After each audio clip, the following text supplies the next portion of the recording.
അഫാഫ് ബ്രാൻഡിൻ്റെ Afaf tasty mix masala powder. ഇതുകൊണ്ട് നല്ല ടേസ്റ്റിയായ ഒരു അൽഫാം ഉണ്ടാക്കിയാലോ.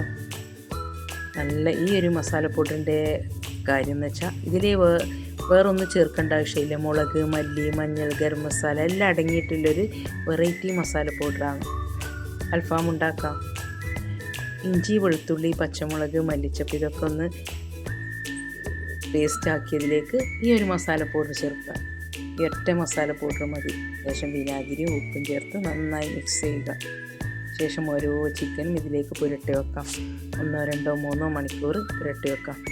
നല്ല ടേസ്റ്റിയായി ഉപ്പും ഒക്കെ പിടിക്കാൻ വേണ്ടിയിട്ട്. ഈ ഒരു മസാല പൗഡർ എന്ന് വെച്ചാൽ ഇപ്പോൾ കറി ഉണ്ടാക്കാനും ഫ്രൈ ചെയ്യാനും ഈ ഒരു മസാല പൗഡർ മതി. ഇത് മാത്രം ചേർത്താൽ മതി. വേറെ അനവധി കുപ്പികളെടുത്ത് മല്ലി വേറെ, മുളക് വേറെ, മഞ്ഞൾ വേറെ ഇടേണ്ട ഒരാവശ്യം വരുന്നില്ല. ഈ ഒറ്റ മസാല പൗഡർ ഇടാം.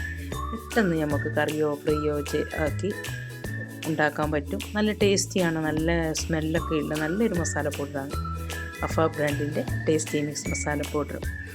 ഈ ഒരു മസാലയിലേക്ക് ഇതൊക്കെ ഈ ചിക്കനൊക്കെ ഒന്ന് പുരട്ടി വെക്കാം. ശേഷം ഗ്രില്ലിൽ ഒന്ന് ചുട്ടെടുക്കാം. നല്ല ടേസ്റ്റിയായ അൽഫാം റെഡി. ഇതേപോലെ കറി ഉണ്ടാക്കാം. വെജിറ്റബിള്, ഞണ്ട്, ചെമ്മീൻ, ചിക്കൻ, മട്ടൺ, ബീഫ്, മുട്ട, കടല ഏത് കറിക്കും ഈ ഒറ്റ മസാല പൗഡർ മതി. വേറെ മസാല പൗഡറിൻ്റെ ആവശ്യമില്ല. ഇത് മാത്രം ഇടാം, കറി വെക്കുക. അതേപോലെ ഫ്രൈ ചെയ്യാൻ ഇത് മാത്രം മതി. നല്ലൊരു മസാല പൗഡറാണ്, നല്ല മൂവിങ്ങുള്ള മസാല പൗഡറാണ്.